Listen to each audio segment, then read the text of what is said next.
नमस्कार. श्री स्वामी समर्थ.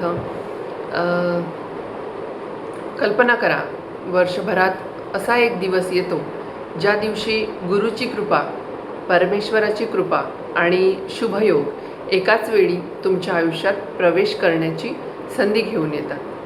पण याच दिवशी अनेक लोक नकळत अशा चुका करतात ज्यामुळे त्या शुभ दिवसाचं पुण्य कमी होतं, अशी धार्मिक मान्यता आहे. यंदाची 29 जुलैची जी गुरुपौर्णिमा आहे, जी ही साधी गुरुपौर्णिमा नाही. या दिवशी 2 अत्यंत दुर्मिळ शुभयोग जुळून येत आहेत. हे योग कोणते आहेत, या दिवशी कोणती पूजा करावी,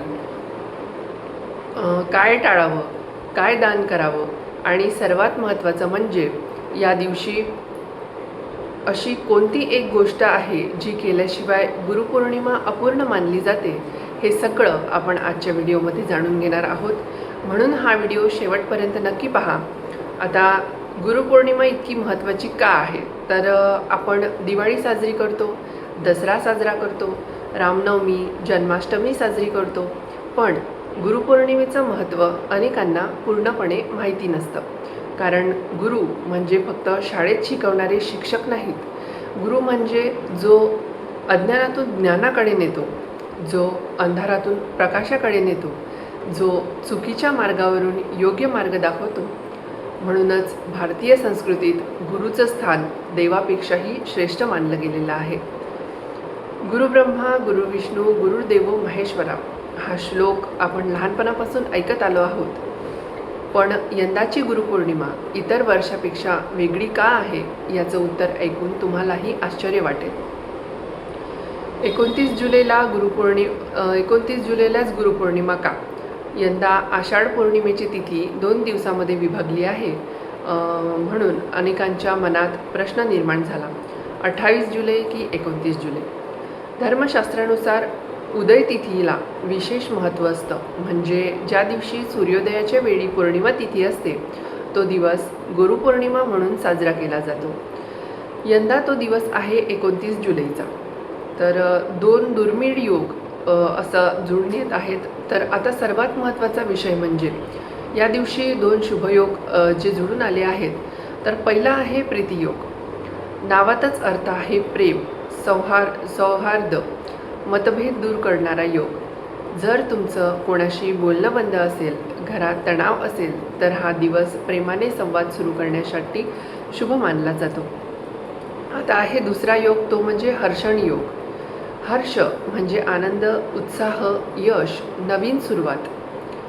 म्हणून अनेक धार्मिक मान्यतेनुसार या दिवशी घेतलेले सात्विक संकल्प शुभ मानले जातात. पण या दिवशी फक्त पूजा करून उपयोग आहे का, की काही विशेष करावं लागतं? तर गुरुपौर्णिमाच्या दिवशी काय करावं याबद्दल मी तुम्हाला पुढे सांगणारच आहे. तर सकाळी शक्य तितक्या लवकर उठा, स्नान करून स्वच्छ, शक्य असल्यास पिवळे वस्त्र किंवा पांढरे वस्त्र परिधान करा. सर्वप्रथम आपल्या गुरुचं, आईवडिलाचं आणि कुलदैवताचं स्मरण करा. जर तुमचे आध्यात्मिक गुरु असतील तर त्यांचा मनापासून धन्यवाद करा, प्रणाम करा. भगवान श्री विष्णू, श्रीकृष्ण, दत्तगुरू किंवा आपल्या आराध्य देवतेची पूजा करा. तुळशी अर्पण करा, तुपाचा दिवा लावा. ओम नमो भगवते वासुदेवाय या मंत्राचा 108 वेळा जप करा.